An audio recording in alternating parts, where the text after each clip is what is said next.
It's time for Kennedy for Alabama, a political talk show where we discuss the real issues impacting our sweet home Alabama. Your voicemails, comments, and texts are welcome at 251-272-9461.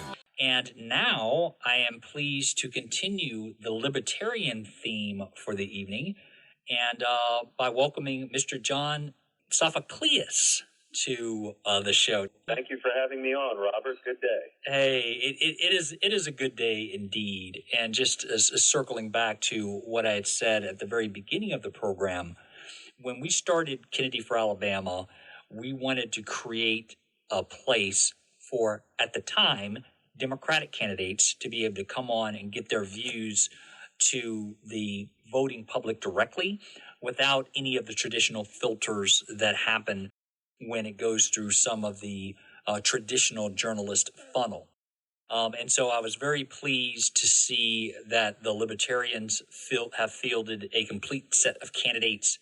And I am very, very honored and humbled that y'all wanted to share your views as well. So thank you so much for taking some time for us today.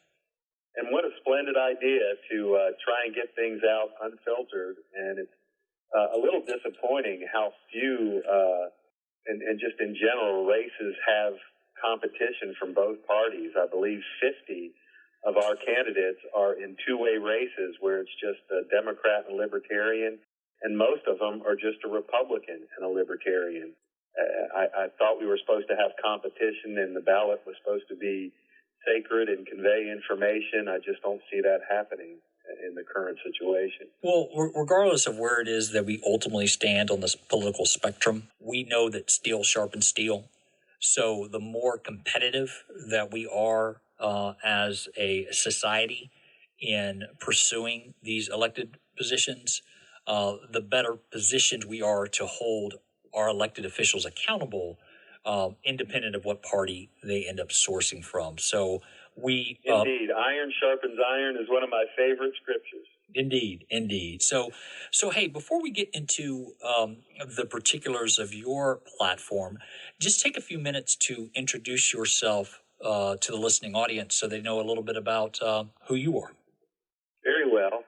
I grew up in Baltimore, Maryland, and not from a very wealthy background, so one of the things that really set the course of my life is I bought a Ford for $300 and all the pride I could swallow, and still own the car today. And that's what set my course to go to work for Ford Motor Company. Okay. So I was a warranty and policy administrator for about a decade and made enough money to take my vow of poverty and teach. I taught at Clemson, where I got my graduate degree for about 3 years, and came to Auburn in 1992, and my lovely bride somehow lost her mind and followed me down here. And I'm probably most noted for my research and how much our economy devotes to redistributive activities. Oh, wow. How okay. harmful it is. I've been a columnist for the Alabama Gazette for 13 years. We're about to have one of our anniversary events tomorrow. And I generally write on things that are political economy. Occasionally I show off my Greek Orthodox roots and will write something religious, but as a rule it tends to be economic. Okay. Well, thank you for that explanation of your background. So the second question that I typically ask is, what is it that made you decide that you wanted to put your name on the ballot, and why the United States Senate race specifically? Well, I heard you talking earlier. I'm a Lee County Commission watcher for 8 years, and I wholeheartedly concur with your sentiment that what takes place at the lowest level is the most important and really does impact the quality of life the most. The first time I ran for office I was the faculty advisor for the Student Libertarians. Okay. And I told them, well, we're going to do something. And the project there was a special election. We dealt with the Secretary of State, got the signatures. And who was the only person that lived in that district? Me. So that's how I started my career. Okay. I've run for federal office. I was the guy who ran for governor in 2002, where we didn't know who had won the office for about 3 weeks. When Sigelman was announced the winner, my box got bombed of, hope you're happy you got the Democrat to win. And then Riley did his thing down in your area. He got deemed the winner. Mm-hmm. My box got bombed. And so, not that I really cared which one won. I guess the short answer is that the Libertarian Party asked me to run for United States Senate. They thought I was the best candidate, and I agree. Out of my opponents, I am the best candidate. And I do like talking about federal issues and hold the Constitution dear. And if elected, I have a lot of things that I would like to interject at the most deliberative body, as it's often called. All right. Well, let's go ahead and segue into the priorities. So tell us, what are your priorities if elected? The number one issue that's lobbied in D.C. is the tax code. Many of our ills start there.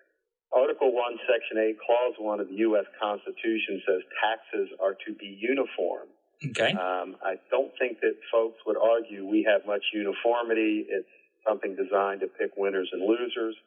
Immigration is obviously a big issue that's hard to talk about in sound bites. One of my favorite columns I've written is toward a rational immigration policy. As an economist, I look at immigration as imported labor, and it needs to be subject to the same costs associated with bringing anything else into the country. Trade is not free. There's a whole bunch of costs associated with providing and maintaining a Navy, dealing with piracy, customs officials, and agents of that sort. I guess there's so many others that are near and dear to my heart, so I guess if I give it a more sort of global answer or macro answer, it's just trying to reduce government to those few enumerated powers. I believe that the generic citizen would be stunned and amazed at how much their lives would improve if the federal government did those few things that it's authorized to do really well instead of all the things that it does that it's not authorized to do.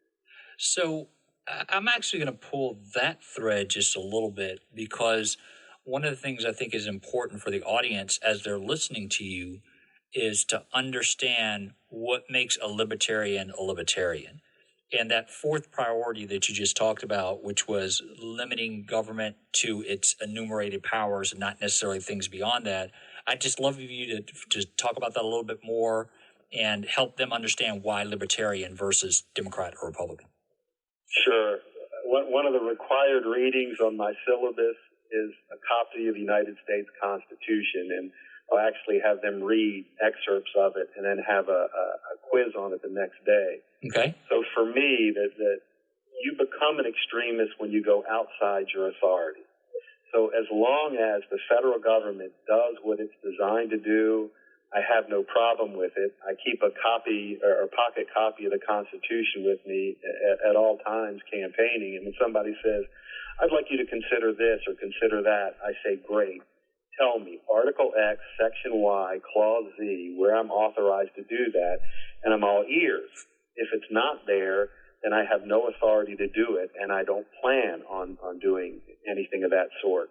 Okay. You can imagine you get sort of interesting stares or long silences on the end of the phone, and they say, well, nobody answers like that. Well, Robert, if that's not the way to answer that question, I don't know what is. So just one thing, and then I'm gonna circle back to another priority. So if we go to this section of the Constitution that says the powers not given to the federal government are reserved to the states and to the people, are you suggesting that some of the things that government collectively is doing is outside of its scope as government, or are you making a distinction between what the federal government is doing versus state government versus local, et cetera, et cetera? Outstanding and great observation. I see the 10th Amendment as the capstone of the Constitution with respect to what the states are authorizing the federal government to do. Okay. So, Got it. Do I still have you there? You do indeed. Okay. So before I go into the next question, if folks want to get in contact with you or learn more about your campaign, what is the best way for them to do that? The best way is my website, www.sophforsenate.com, SOPHFOR SENATE. And if you really want to suffer what I'm all about, you can read many of the columns I've written. Most of them for the past 13 years are up on the Alabama Gazette website, www.alabamagazette.com. All right. Well, thank you for that. So I'm now circling back to your priorities. Now, we have been doing this season of Kennedy for Alabama since April. And you brought up a topic that I don't think anybody has brought up yet in any of the interviews that we've done, and that is the topic of trade. So tell us a little bit about what your philosophy is on trade and how you would approach that if you're fortunate enough to be elected. Indeed. And trade, and specifically international trade. The federal government was designed to keep commerce regular among the member nation states and between other nations in this group of member nation states. Students come to my class, and I enjoy teaching freshmen and sophomores, seeming that think we've always had an income tax. The federal government was not designed to finance itself through a direct tax like the income tax. It was designed to finance itself through tariffs. As a matter of fact, in 1790, 99.9% of total federal government revenue came from tariffs. So this trade issue, and once again, I'm not talking about, at the local level or whatever. I'm talking about trade among the states and other nations in this group of states, is really problematic, Robert, in that now we have so many federal things going on that we have no business doing. Mm-hmm. And the income tax is the biggest one. Sure. That embeds in the price of our export, i.e. it makes it higher, the price of what we're selling. We do not have a uniform tariff on everything coming into the U.S., so the price of the import is artificially low. And that's what's really messing up our balance of trade, although I don't hear anybody else in Congress talking about it that way, and I've already volunteered that, I'm an economist. We tend to look at things differently. So can you give the listening audience your perspective on the tax code as it exists today and how you, as a libertarian nominee, would approach that if you are fortunate enough to be elected? Well, again, the tax code is the number one issue that's lobbied on Capitol Hill. So the appropriation side doesn't get anywhere near the action that the tax code does. It's not the children, it's not the environment, education. And what folks go to get from Congress is preferential treatment. So they want other folks to pay taxes, not themselves. And as I've said, this is my research that I've done the most on. When Dick Armey was the minority whip, I was working with him on how much our nation wastes on tax compliance and all the other things that have to do with our unwieldy tax code. And we had proposed a postcard-sized form. Mm-hmm. If anybody wants to look it up, it was called the Holland-Rabushka Plan, where anybody could do their taxes. Right? We're talking about another 87,000 IRS agents. You don't need them. Sure. Let's simplify the code to where your income's reported, everyone gets a standard deduction, and I suggest it be inflation adjusted. If you want to make it the poverty line or, some income threshold where you pay no taxes. Back then, we were making the argument of it being $20,000, and okay. That was a lot more money back in the Sure. 90s. And after that, everyone pays a flat percentage, a flat rate. Mm-hmm. So just to give you an illustration, if the threshold was $20,000 and you made $20,001, $1 would be taxable. Gotcha. And the argument that back then was the flat rate would have to be about 20%. So that individual would pay 20 cents in federal taxes of their $20,001. Yep. Dangerously close to 0%. What would happen is folks got into the higher and higher incomes, that threshold would pretty much just not matter. That first 20,000 or whatever that's non-taxable. And your effective tax rate would become about 20%. Gotcha. Now, obviously, a whole bunch of folks who enjoy tax avoidance wouldn't want something like that to come to bear. But if we're going to live in this 16th Amendment world and use the income tax as a way to finance the federal government, let's come up with something simple and uniform instead of the mess that we have today. So I understand what you're saying at the theoretical level. What I want to make sure that I'm facilitating the conversation on is what happens at the practical level, right? So is it you are now sitting in the United States Senate and you are proposing a bill that would transition the tax code as it exists today to this flat tax, for lack of a better term? Is that the advocacy? Indeed, and the nice thing back when Dick Armey was in the House as a minority whip, Article 1, Section 2 says all bills for generating revenue have to originate in the House. That's right. So I would have to have somebody in the House willing to do the heavy lifting that Dick Armey did again and try and simplify the code. Some of this stuff is just, I'd like to see it back in the debate again. Sure. So we start walking away from this madness of what I see in the tax code and trade and just a whole bunch of other things that the federal government is doing it has no business doing. Well, it's amazing how we can very calmly and rationally discuss this issue in a public format, and how much easier it is to do that when we're not calling each other names or saying who's trying to destroy the country or whatever the case may be, Yeah, and I love your comment earlier about iron sharpens iron. I don't know if I have all the right answers. I know I've read the document. I've taken some from the United States Supreme Court, spent gobs of time and money basically trying to undo the Kelo decision, which transferred, all sorts of wealth of Pfizer and other companies that engage in domain abuse. And I never could get anyone to tell me that my argument was wrong. And I'm more than happy for somebody to tell me, Sophocles, you're just not reading this right, or understand the history of it. And you're right, that civil debate just isn't going on anymore, Robert.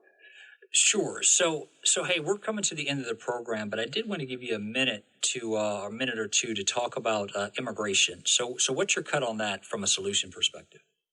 And once, I know it's hard to talk about it in such a short period of time. The Gazette column I wrote was toward a rational immigration policy, but effectively, anyone who wants to come in and they can get 1 year, pay the tariff on the imported labor and decide what that imported labor is at. And it doesn't matter whether the person who's coming in pays for it, whether their employer pays for it, to offset the cost of what's going on with respect to having this trade take place.